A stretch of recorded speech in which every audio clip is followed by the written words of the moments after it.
is watter ras is die beste?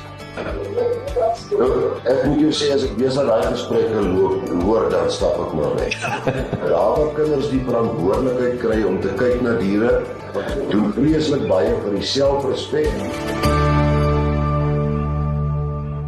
Jacobus, verskriklik dank vir jou tyd. Ek weet julle ouens is baie besig en ek dink is al 2 weke hierso in Bloemfontein. En ek het vanoggend nogal voel in my bene so tussen al die rasse en al die goed wat hier aangaan. Laat ek 'n oefening ingekry het gister.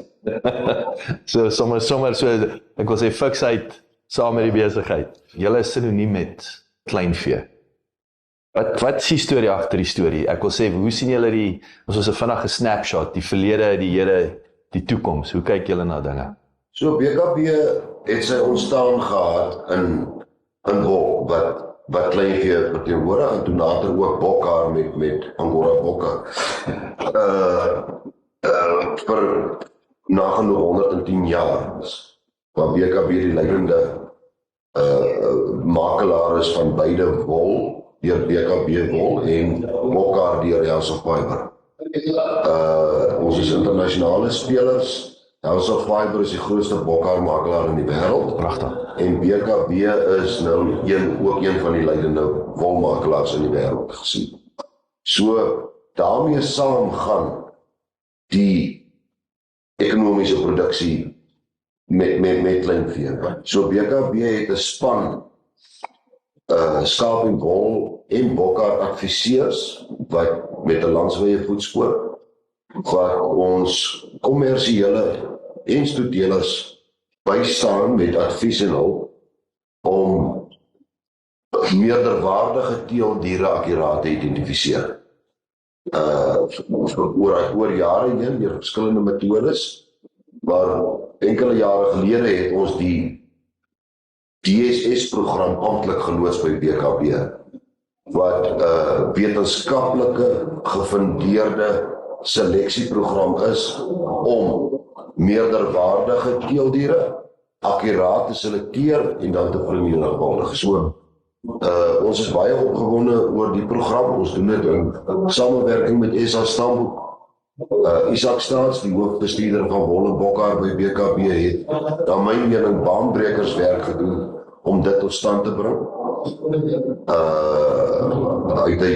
Die DSS afdeling binne sy afdeling word gelei deur die bekende Annelet Jordaan, onder haar 'n man soos Benjamin Joubert met ongelooflike kennis, praktiese kennis ook, nie net wetenskaplike kennis nie. En dit loop baie mooi. Ons kry daagliks nuwe deelnemers in die DSS-program en is ons baie opgewonde oor die positiewe rol wat dit speel om die wolskaapproduksie ekonomies volhoubaar te maak voordat ons kan op die stadium, ons kan die internasionale markte, spesifieke wolvleis, altyd so akkuraat voorspel nie. Die wêreld is die mekaar plek op die oomblik met al die oorloë en so. En die hele tariewe storie wat nou bygekom het, die wolmark is nou vir 'n geruime tyd onder druk, maar ons weet ook dit gaan verander. Ons weet dat niks dieselfde bly nie, die wiel draai die hele tyd. En ons moet daarvoor gereed wees. Die beste wat ons kan doen, is om te verseker dat ons kliënte help om net hoogs produktiewe diere aan te hou. So, ja, dis in 'n neutedop, saam met die Wol en Bokhaar kant het ons dan ook 'n lewende hawekant waar ons by BKB een van die grootste afslaersmaatskappye in die land is, met werklik 'n landwyse voetspoor. Om jou idee te gee, hou BKB ongeveer 6 veilings per dag elke werksdag van die jaar. Lukskom. En jy kan dink met wat se beplanning en logistiek dit is gepaard gaan. So aan die lewende hawe bemarkingkant het ons dan onder leiding van ons noodbestuurder daar Casper Smit, wat onlangs die leiersels oorgeneem het, het ons bemarkers landwyd wat ook toenemend kyk met produksieadvies aan ons kliënte in die lewende hawe bemarkingskant vir beide kleinvee en grootvee. Hoofsaaklik beeskaap en bok. So ja, Jacques, dis in 'n netedop waar BKB staan. Die punt wat ek eintlik nou met hierdie baie praat maak is dat dit gaan goed met BKB's en met die kliënt goed gaan. En andersom. So dis in ons belang om die beste prys vir ons kliënt te beding. En dan is daar 'n bietjie konfyt op die broodjie ook vir ons. Dankie, Jacques. Toekoms is ek wil sê data en wetenskaplik gedrewe.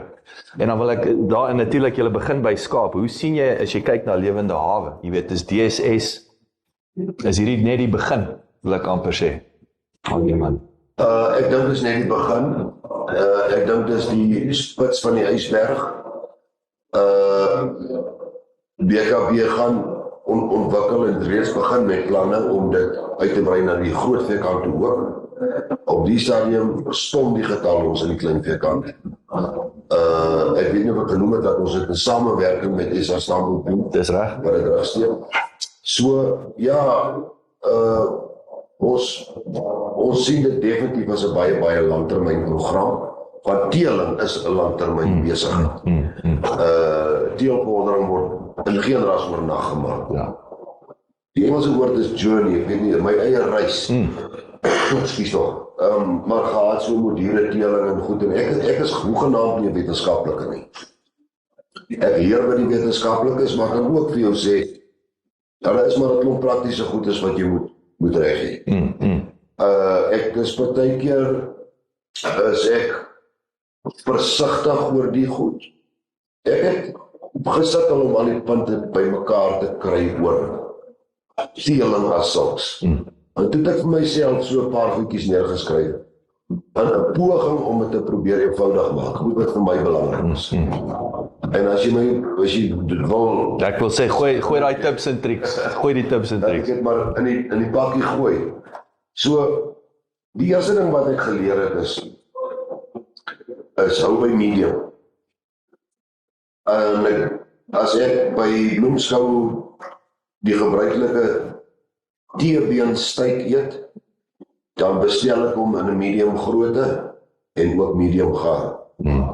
Want jy kry die beste van beide wêrelde. Hy is nie te groot, jy gaan nie ooreet nie. Hy is nie te klein nie, jy gaan nie nog honger wees nou nie. Hy is net reg. Ja. As jy 'n motorkar koop die medium grootte een. Die beste balans tussen brandstofverbruik en spasie en padveiligheid en alleen. En gaan dink oor die medium ding. So, as ek dit deurtrek na die twee toe, hoe moet 'n medium ram grootte? Besop vir te groot, wat skouringe ons geleer het, besop vir te klein. Medium grootte ooi op die veld wat elke jaar lam, medium grootte koei op die veld wat elke jaar kalf. Dis diere wat die kos wat hulle eet goed omsit. Dis diere wat self kan klaarkom. So hou die happy medium. En dan iets wat ek daarmee self kan sê is wat ek altyd vir myself sê en my gereeld wanneer ek by skoue en tentoonstellings kom herinner aan is besop vir ekstremes. Die grootste of die kleinste. In die praktyk is dit nie die gewenste diere nie. Ekstreme diere is ekstreem. Moet hulle nie gebruik nie. Dan, ek het ook by myself geleer dat jy moet jou storie ken. Jy moet jouself bekwam. Jy kan nie met die wetenskap stry nie. So, wanneer jy met diere deel, kyk wat die wetenskap en die navorsing vir jou sê. Gebruik beproefde seleksiemetodes, maar gaan luister maar na wat jou pa sê, wat ou teelers sê, gaan luister maar na 'n klomp praktiese goedjies wat hulle vir jou kan leer. Daai goed word nie in die duim gesuig nie, dis daar vir 'n rede, en daar is ook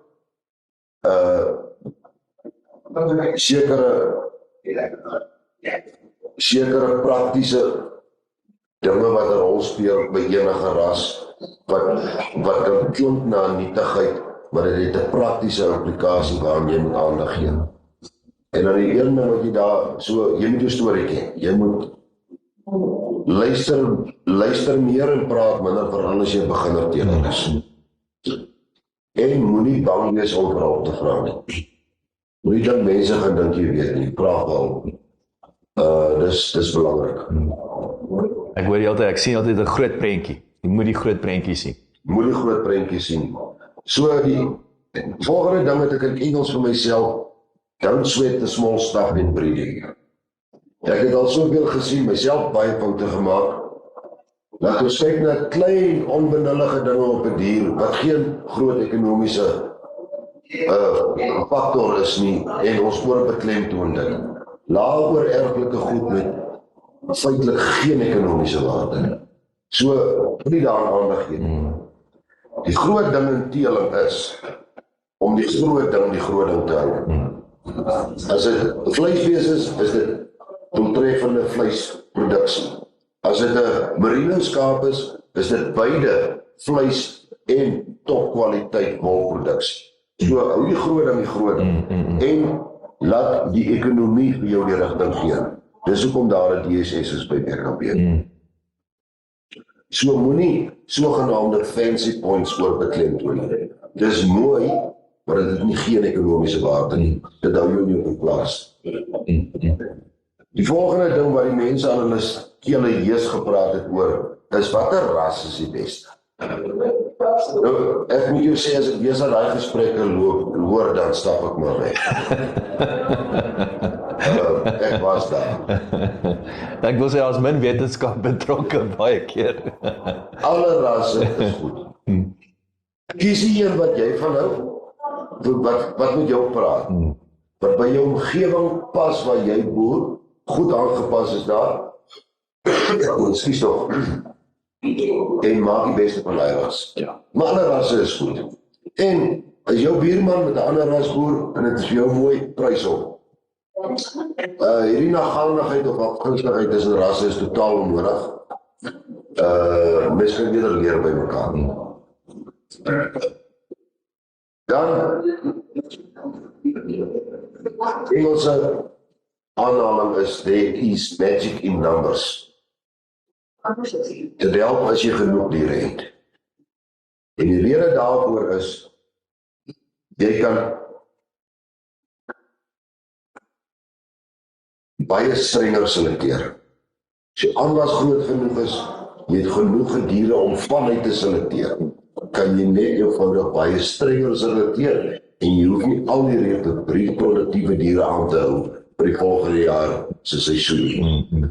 En dit maak dat jy vinnig 'n traksie kry in jou deelvorder. So jy moet sorg dat jou reproduksie goed is, alles moontlik doen om dit daar te stel, en selekteer dan vir eienskappe met 'n hoë oorerflikheid, en kyk dat die verskil tussen die jongste reproduserende diere in jou kudde en die oudste reproduserende diere in jou kudde so klein as moontlik is. Dan maak jy vorder.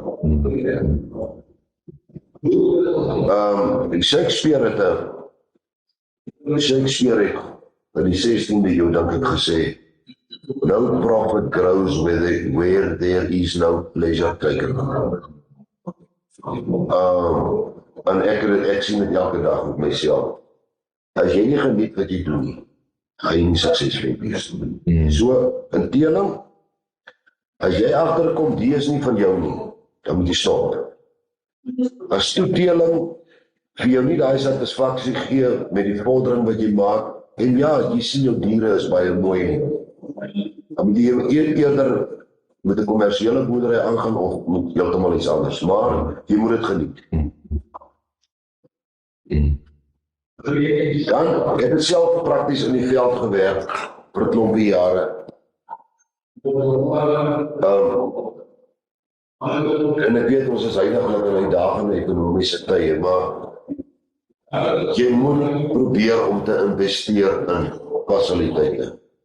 Dit is so lekker om met diere te werk as jy goeie fasiliteite het. Goed, wat reg ontwerp is, waar die diere reg vloei, bovenal waar die diere se kans om beserings baie kleiner is. waar jy voel het, waar jou diere onder staan en jy ook self ook. En dan werk met diere is. Maar die omgekeerde is ook waar. Ek het al in krale gewerk wat reg waar dit is. Net jy word nie aangenaam. So fasiliteite is belangrik as jy wil selekteer en voort toe gaan. En die ander ding wat ek baie aan dink oor wonder is, ek sê altyd, jy moet nooit ophou om 'n student te wees. Want die bedrywe groei, die wetenskap vorder die hele tyd, goed ontwikkel, niks is stagnaat nie, en jy moet daarmee saamgaan. So bly leer. Die Engelse sê, perfection is never gained. Jy gaan nooit daar kom nie. Jy gaan die hele tyd net verbeter, maar jy gaan nooit daar by die einddoel kom nie. So probeer maar om die hele tyd jou hoop te hou en te leer. Nou die een ding wat ek geleer het oor die jare is die rol, afgesien van al die goeie goed, wat skoue soos hierdie by Bloemskou speel in die ontwikkeling van kinders. Selfs kinders met gestremdhede. Daar waar kinders die verantwoordelikheid kry om te kyk na diere, vir hulle water te gee, vir hulle kos te gee, verantwoordelik te wees vir die dier se welstand, doen vreeslik baie vir die selfrespek, die selfbeeld en die selfvertroue van die kind. En plekke soos die nasionale jeugskouorganisasie doen ongelooflike werk in die verband. Met provinsiale streeks en plaaslike jeugskoue ook, en Bloemskou ook, julle kan maar hier beweeg en kyk hoeveel kinders betrokke is hier. So dan ek, om jy so 1 of 2 puntjies om jy af te sluit, you must demonstrate respect. So, baie van hierdie skoue het nog hulle skoukodes, hulle dragkodes, hulle gebruike op die skou, minimum vereistes, metodiek van beoordeling en so aan, en respekteer dit, kom die reëls na op 'n skou en volg die dragkode, dis belangrik. En jy moet op 'n plek kom waar jy jou individuele teeler, praat nou meer met 'n stoetteeler, hoed moet afhaal en besef dat jy werk vir jou ras en jou bedryf. Daar's groter saak as net jou eie stoet op jou eie plaas en jy kan weier insette lewer. En 'n positiewe bydrae tot jou raspromosie maak. En my punt nommer 12 is, die verbruiker is king, queen en jack. So nie dit vergeet nie. Iemand daar aan die ander kant, wie se naam ons nie ken nie, wat 'n kredietkaart het, en wat aankope doen van 'n produk, is die koning. En ons moet dit nie vergeet nie.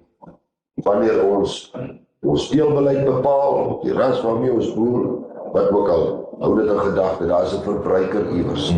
Is ons optrede so dat dit aanvaarbaar is vir die verbruiker. Is die pad wat ons kommoditeit op ons produk loop, aanvaarbaar vir die verbruiker. Is die nodige sertifiserings in plek, is ons hoe ons werkers hanteer in orde en so meer. So etiese aspekte, diere op ons plaas en so aan. Ons moet kyk daarna sorg dat dit reg is en natuurlik naspeurbaar is teenoor. Anders gaan jy nie naderhand nie meer jou diere kan verkoop of jou wol of bokker kan verkoop. Ek maak amper klaar.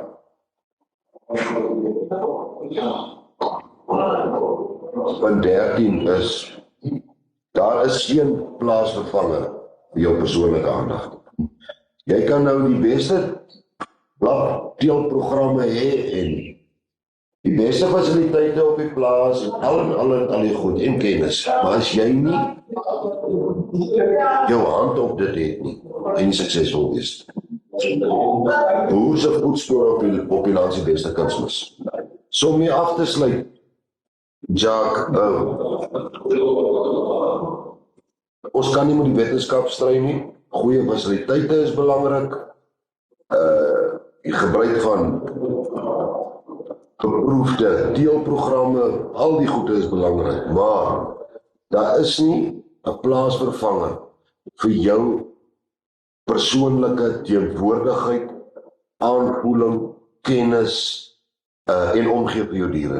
Jy moet maar onthou, diere kan nie produktief wees as hulle nie gelukkig is nie. Het is jou werk om jou diere te ken en te sorg dat jou diere gelukkig is. Dan gaan hulle vir jou goed doen. Verhoudinge met die boere. Hoe belangrik is dit? Nee, kan nie genoeg beklemtoon nie, Jacques. Maak nie saak hoe groot of klein die dorp of stad waar ons kliënte is nie, daar is ons en ons ondersteun wat hulle doen. En hier waar ons nou op bloemskou is, op 'n nasionale vlak, vir sommige rasse, vir sommige op streeksvlak, is ons hier betrokke by as 'n borgervernoot. Ons is betrokke by van die vertonersfunksies vir ons verskillende rasse. Dis baie van ons tegniese adviseurs wat as beoordelaars en ringbeamptes optree op die skou en is deel ons graag in die sukses van bloemskou, een van die, na my mening, een van die mooiste landbougeleenthede in Suid-Afrika. Waardeer jou tyd en dankie vir die goud wat jy met ons gedeel het. Baie dankie. Dankie vir die geleentheid.